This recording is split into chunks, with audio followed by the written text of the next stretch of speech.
مولاي صل وسلم دائما أبدا على حبيبك خير الخلق كلهم. مولاي صل وسلم دائما أبدا على حبيبك.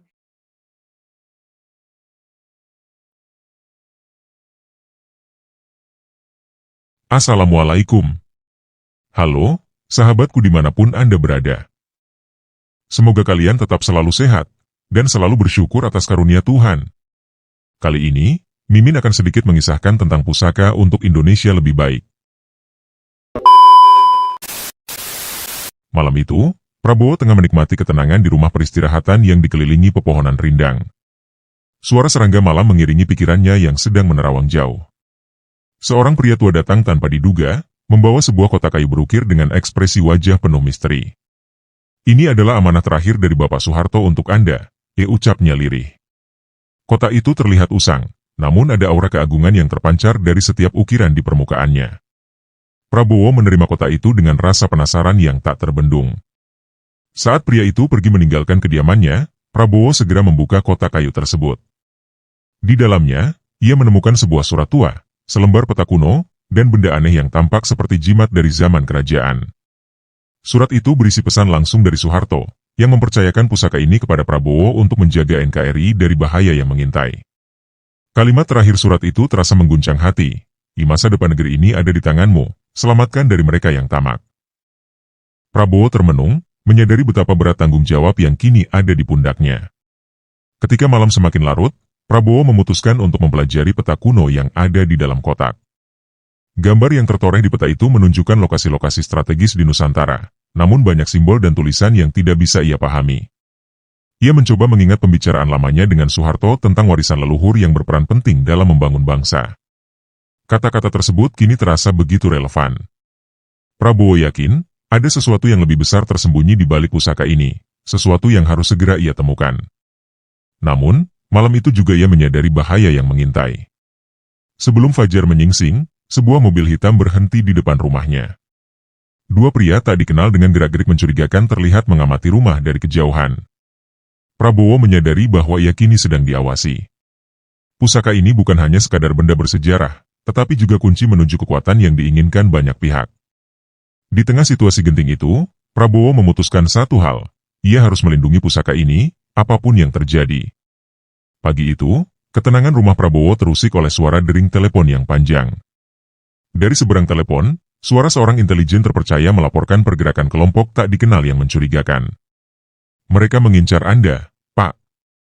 Hati-hati dengan kotak yang baru Anda terima," ujar sang intel. Prabowo merasakan firasat buruk yang semakin menguat. Ia memandang kotak kayu yang berada di atas mejanya, seolah benda itu adalah sumber dari segala masalah yang akan segera menghampiri. Namun, ia sadar bahwa mundur bukanlah pilihan.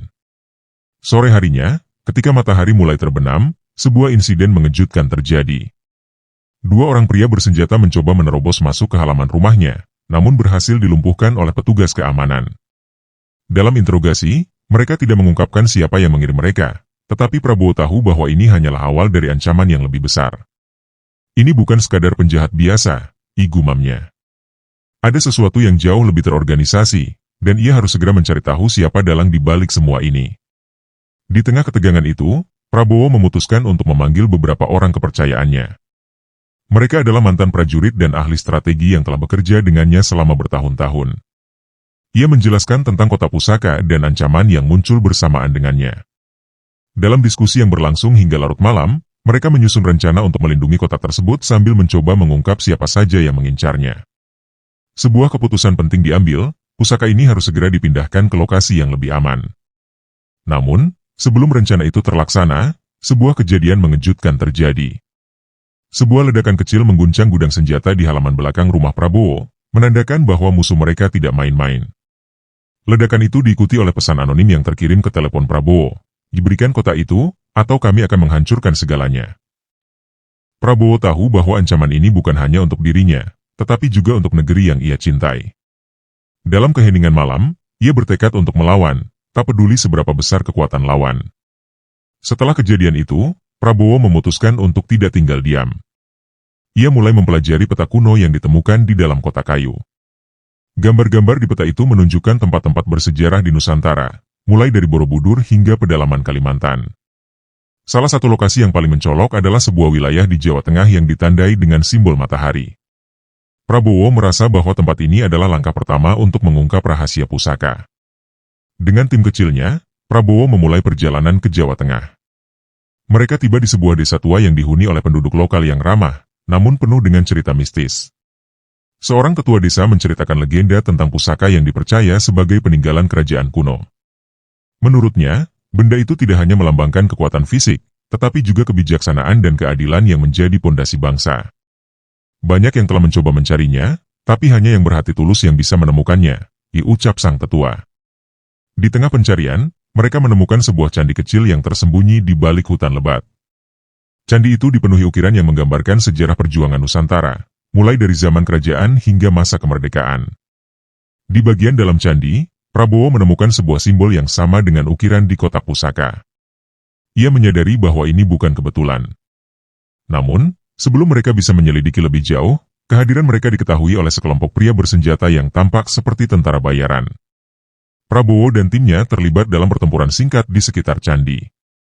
Meski berhasil melumpuhkan musuh, mereka menyadari bahwa waktu mereka semakin sedikit. Musuh yang mengincar pusaka ini memiliki jaringan luas dan tidak akan berhenti sampai mereka mendapatkannya.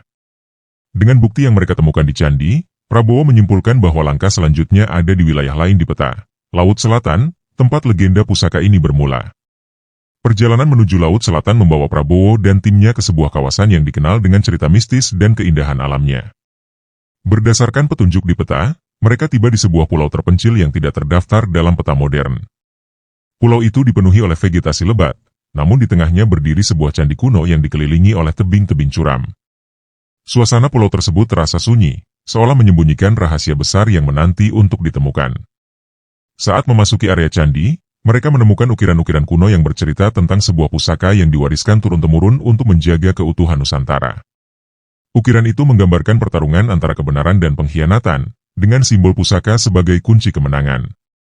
Salah satu ukiran menunjukkan sebuah kalimat dalam bahasa Jawa kuno yang, setelah diterjemahkan, berarti, hanya yang memiliki niat suci yang bisa melangkah lebih jauh. Kalimat itu membuat Prabowo semakin yakin bahwa tugasnya jauh lebih berat dari yang ia bayangkan. Namun, saat mereka mencoba menggali lebih dalam di area candi, mereka disergap oleh sekelompok orang bersenjata yang tampaknya telah mengikuti mereka sejak awal. Pertempuran sengit pun terjadi di antara reruntuhan candi. Prabowo dan timnya bertarung dengan gagah berani, menggunakan taktik militer yang terlatih. Di tengah pertempuran, salah satu anggota tim menemukan sebuah peti tua yang tersembunyi di bawah altar utama candi. Ketika dibuka, peti itu berisi lempengan emas dengan peta tambahan yang menunjuk ke lokasi berikutnya. Setelah berhasil melumpuhkan para penyerang, Prabowo dan tim segera meninggalkan pulau itu untuk menghindari bahaya yang lebih besar. Mereka membawa peta tambahan tersebut, yang mengarahkan mereka ke pedalaman Sumatera, tempat legenda berikutnya menanti. Namun, Prabowo sadar bahwa waktu tidak berpihak kepada mereka. Setiap langkah yang mereka ambil tampaknya semakin menarik perhatian musuh yang lebih kuat dan terorganisir. Ketika mereka tiba di Sumatera, situasi tim mulai memanas. Rasa curiga muncul di antara anggota tim setelah salah satu misi mereka gagal secara misterius. Prabowo mulai merasakan adanya sesuatu yang janggal, seolah informasi tentang perjalanan mereka bocor ke pihak musuh. Meski mencoba tetap bersikap tegas dan memimpin dengan bijak, ia tidak bisa mengabaikan kemungkinan adanya pengkhianat di dalam kelompoknya sendiri. Selama perjalanan menuju lokasi yang ditunjukkan peta baru, salah satu anggota tim, Anton, terlihat semakin gelisah. Ia mulai sering memisahkan diri dari kelompok dengan alasan mencari informasi tambahan. Kecurigaan semakin kuat ketika Prabowo menemukan alat komunikasi canggih di dalam tas Anton, yang tidak pernah dilaporkan sebelumnya. Dalam sebuah diskusi rahasia dengan anggota yang paling ia percaya, Prabowo memutuskan untuk menguji loyalitas Anton dengan memberikan informasi palsu tentang lokasi berikutnya. Rencana itu membuahkan hasil. Malam harinya, tim diserang oleh pasukan musuh di lokasi yang disebutkan dalam informasi palsu.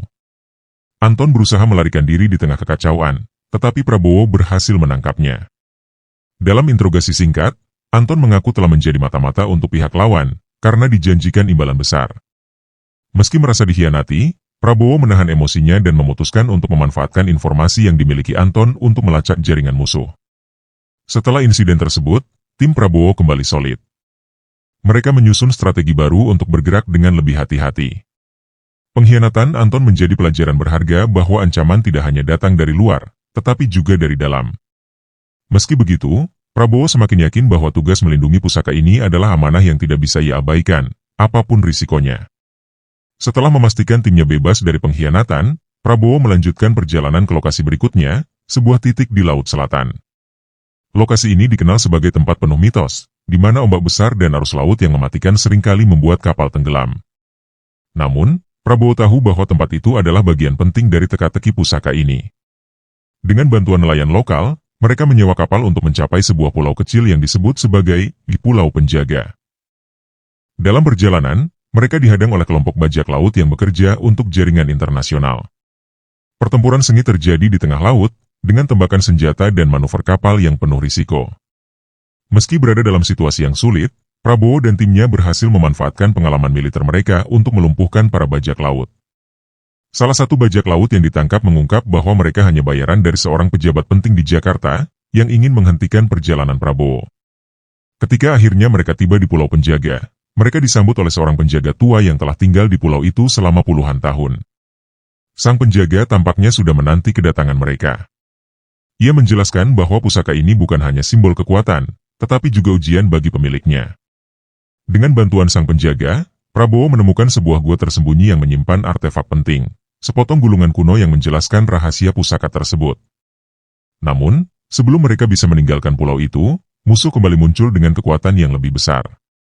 Prabowo dan timnya harus menghadapi pertempuran terakhir di Laut Selatan, mempertaruhkan segalanya untuk melindungi gulungan kuno dan menjaga amanah yang diwariskan kepadanya. Prabowo dan timnya kembali ke Jakarta setelah berhasil membawa gulungan kuno dari Laut Selatan. Mereka segera menyadari bahwa gulungan itu adalah bagian penting dari teka-teki yang selama ini mereka pecahkan. Gulungan itu berisi peta rahasia yang terhubung dengan simbol-simbol di surat wasiat Presiden Soeharto. Namun, kode-kode dalam gulungan itu ditulis dalam aksara kuno yang membutuhkan keahlian khusus untuk diterjemahkan. Untuk memecahkan kode tersebut, Prabowo menghubungi seorang ahli sejarah dan filolog yang ia kenal, Profesor Rahayu, yang telah lama meneliti warisan Nusantara. Dalam pertemuan di sebuah lokasi tersembunyi, Profesor Rahayu menjelaskan bahwa aksara itu berasal dari masa kerajaan Majapahit dan mengandung pesan tentang kunci persatuan bangsa. Pesan itu mengarahkan Prabowo ke makam Soeharto, tempat simbol terakhir dari pusaka ini mungkin tersembunyi. Prabowo mengunjungi makam Presiden Soeharto dengan penuh kehati-hatian. Di tempat itu, ia menemukan ukiran kecil yang sesuai dengan simbol dalam surat wasiat. Ukiran itu tersembunyi di bagian bawah salah satu nisan keluarga. Ketika ia mengungkap ukiran tersebut, muncul pesan tersembunyi yang mengarahkan ke pedalaman Kalimantan, tempat asal-usul pusaka itu disimpan sejak awal. Prabowo merasa bahwa semakin dekat ia dengan kebenaran, semakin besar ancaman yang menghantui langkahnya. Namun, situasi menjadi semakin rumit ketika media nasional mulai melaporkan bahwa Prabowo membawa pusaka rahasia yang diklaim dapat mempengaruhi politik nasional. Pejabat-pejabat tinggi mulai menekan Prabowo agar menyerahkan apa yang ia temukan. Prabowo tahu bahwa ini adalah bagian dari rencana besar untuk menghentikannya. Di tengah tekanan, ia bersumpah untuk tetap melindungi amanah yang telah diberikan kepadanya, apapun risikonya. Dalam perjalanan menuju Kalimantan, Prabowo mulai mengungkap fakta mengejutkan. Melalui penyelidikan rahasia yang dilakukan timnya, ia menemukan bukti bahwa beberapa pejabat tinggi di pemerintahan terlibat dalam konspirasi besar untuk menjual aset-aset negara kepada pihak asing. Lebih dari itu, pusaka yang ia bawa menjadi ancaman bagi mereka, karena pusaka itu menyimpan data rahasia tentang pengkhianatan tersebut. Di Kalimantan, Prabowo bertemu dengan seorang pemimpin adat setempat yang mengenal cerita tentang pusaka tersebut. Pemimpin adat itu mengungkapkan bahwa pusaka ini pernah menjadi simbol perdamaian antara berbagai suku di Nusantara. Ia juga memperingatkan bahwa kekuatan besar akan terus mencoba merebut pusaka ini demi kepentingan pribadi. Hati-hati dengan orang yang tersenyum di depanmu, tapi memegang pisau di belakangmu, katanya penuh arti. Saat menyusuri hutan Kalimantan, Prabowo dan timnya disergap oleh pasukan khusus yang bekerja untuk seorang pejabat korup. Dalam pertempuran itu, Prabowo berhasil melumpuhkan pasukan musuh dengan strategi cerdas. Namun, salah satu anggota timnya terluka parah.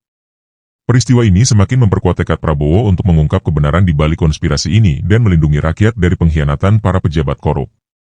Setelah berhasil melarikan diri, Prabowo menemukan lokasi tersembunyi yang ditunjukkan oleh peta kuno.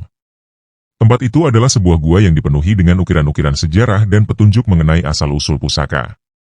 Di dalam gua, ia menemukan benda terakhir yang melengkapi pusaka tersebut, sebuah lempengan logam berisi pesan tentang kebijaksanaan dan keadilan sebagai landasan bangsa. Namun, ancaman terbesar belum berakhir, karena para pejabat korup kini bersiap untuk melakukan langkah terakhir mereka. Prabowo dan timnya akhirnya bertemu dengan penjaga pusaka di pedalaman Kalimantan, seorang lelaki tua bernama Ki Wira yang telah menjaga rahasia pusaka itu selama puluhan tahun. Ki Wira menjelaskan bahwa pusaka ini tidak memiliki kekuatan fisik seperti yang dibayangkan banyak orang. Pusaka ini adalah simbol moralitas, kejujuran, dan keberanian untuk melindungi rakyat. Ini bukan tentang siapa yang kuat, tapi siapa yang benar, ujar Ki Wira dengan suara tenang. Ki Wira kemudian memberikan nasihat penting kepada Prabowo, untuk menggunakan pusaka ini sebagai alat untuk mempersatukan rakyat, bukan senjata untuk melawan musuh. Ia menceritakan bahwa pusaka ini telah digunakan oleh para pemimpin besar di masa lalu untuk mengatasi konflik besar dan menjaga harmoni di Nusantara. Namun, Ki Wira juga memperingatkan bahwa mereka yang serakah akan selalu mencoba merebutnya demi ambisi pribadi. Sementara itu, Prabowo mulai menyadari bahwa perjuangannya bukan hanya tentang melindungi pusaka, tetapi juga melawan ideologi korup yang telah merusak pemerintahan. Ia bertekad untuk menggunakan pusaka ini sebagai alat untuk mengungkap kebenaran kepada rakyat. Dalam perbincangan yang mendalam dengan Ki Wira, Prabowo mendapatkan wawasan baru tentang bagaimana memimpin dengan kebijaksanaan dan keteguhan hati. Namun, ketenangan di pedalaman Kalimantan segera terganggu ketika sebuah helikopter militer mendekati lokasi mereka. Pasukan yang dikirim oleh pejabat korup telah menemukan keberadaan mereka. Pertempuran besar tak terhindarkan, dan Prabowo menyadari bahwa ia harus mengambil keputusan besar. Melindungi pusaka ini dengan segala cara, bahkan jika itu berarti mengorbankan dirinya sendiri. Helikopter militer yang mendekati lokasi Prabowo membawa pasukan elit yang dilengkapi dengan peralatan canggih. Dentuman suara senjata menggema di tengah hutan lebat, memecah keheningan. Prabowo dan timnya berlindung di balik bebatuan dan pepohonan, berusaha mempertahankan posisi mereka. Ki Wira, meski sudah tua, tampak tetap tenang dan memberikan arahan tentang jalur rahasia yang dapat digunakan untuk mengelabui musuh. Pertempuran berlangsung sengit, dengan tim Prabowo menggunakan taktik gerilya untuk melawan kekuatan musuh yang jauh lebih besar. Prabowo menyadari bahwa musuh tidak hanya mengincar pusaka, tetapi juga ingin menghabisi mereka semua. Di tengah baku tembak, salah satu anggota tim Prabowo berhasil melumpuhkan helikopter musuh dengan roket darurat yang mereka bawa. Ledakan besar mengguncang area sekitar, membuat pasukan musuh terpencar. Namun, Prabowo tahu bahwa kemenangan kecil ini hanya sementara. Ia memutuskan untuk memimpin timnya menuju sebuah gua tersembunyi yang ditunjukkan oleh Ki Wira. Di dalam gua itu, mereka menemukan ruangan besar yang dipenuhi ukiran dan peninggalan sejarah Nusantara. Ki Wira mengungkapkan bahwa ruangan ini adalah tempat terakhir pusaka tersebut harus disimpan untuk melindunginya dari tangan-tangan jahat.